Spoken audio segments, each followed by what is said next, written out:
Elisha और एक विधवा की कहानी।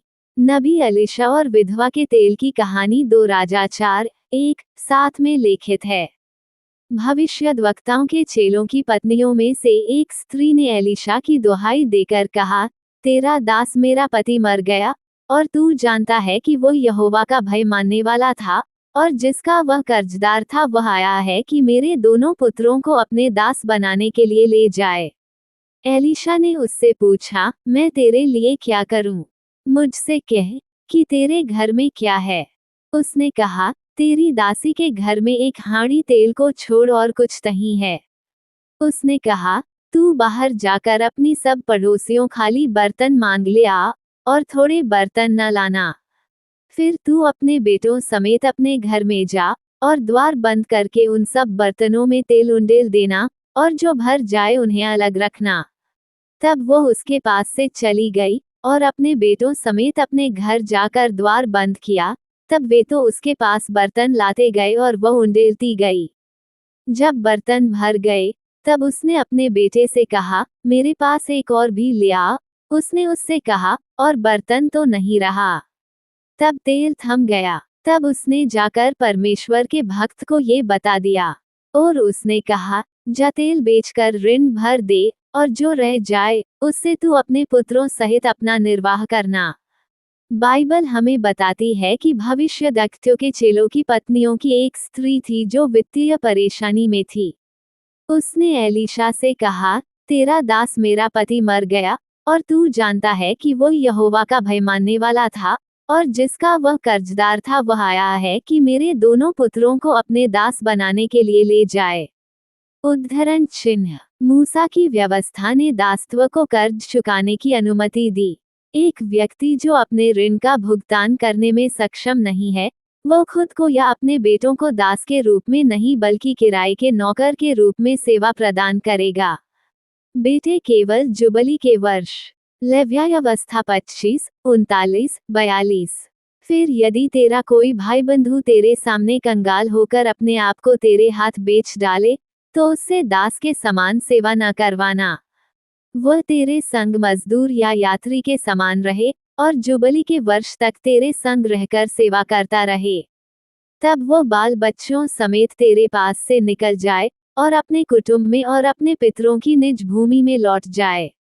क्योंकि वे मेरे ही दास हैं, जिनको मैं मिस्र देश से निकाल लाया हूँ, इसलिए वे दास की रीति से न बेचे जाएं, तक सेवा करेंगे। लेकिन विधवा के मामले में ऐसा लगता था कि लेनदार को कर्जदार के जीवन काल में बेटों से उनके अधिकार की आवश्यकता नहीं थी, लेकिन उसकी मृत्यु पर और उसकी पत्नी से पति के ऋण का भुगतान करने के लिए कहा। जैसा कि एलीशा ने सोचा कि वह विधवा की कैसे मदद कर सकता है, उसने पूछा कि आपके घर में क्या है। सवाल ने नबी की देखभाल और चिंता को दिखाया। फिर उसने जवाब दिया, केवल एक जग तेल छोड़कर और कुछ भी नहीं है। परमेश्वर हमारे पास जो है उसका उपयोग करता है। परमेश्वर के पास असीमित संसाधन हैं और वो उसके बर्तन के तेल के बिना स्त्री की आवश्यकता पूरा कर सकता था। लेकिन उसने जो उसके पास था इस्तेमाल किया और उसने इसे आशीष दी। चमत्कार। फिर नबी ने विधवा से कहा, जा अपने सभी पड़ोसियों से उधार बर्तन ले। और उसने कहा, केवल कुछ ही नहीं, लेकिन जितना तुम कर सकती हो। यह आज्ञा उसके विश्वास की परीक्षा थी। जितना अधिक वह इकट्ठा करती उतना अधिक उसे प्राप्त होता। और विधवा ने एलीशा की आज्ञा का पालन किया। फिर उसने उसे उसके द्वारा इकट्ठा किए गए सभी बर्तनों में तेल डालने का निर्देश दिया। विधवा ने नबी के निर्देशों का पालन किया, और उसके बेटों को भी शामिल किया। अगर बेटों को गुलामी से बचाना था, तो उनके पास खुद के लिए कुछ करने के लिए भी था।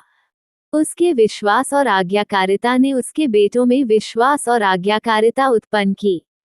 तेल का बर्तन ज्यादा नहीं था, लेकिन परमेश्वर के हाथ विधवा द्वारा एकत्र किए गए सभी बर्तन भरने में सक्षम थे।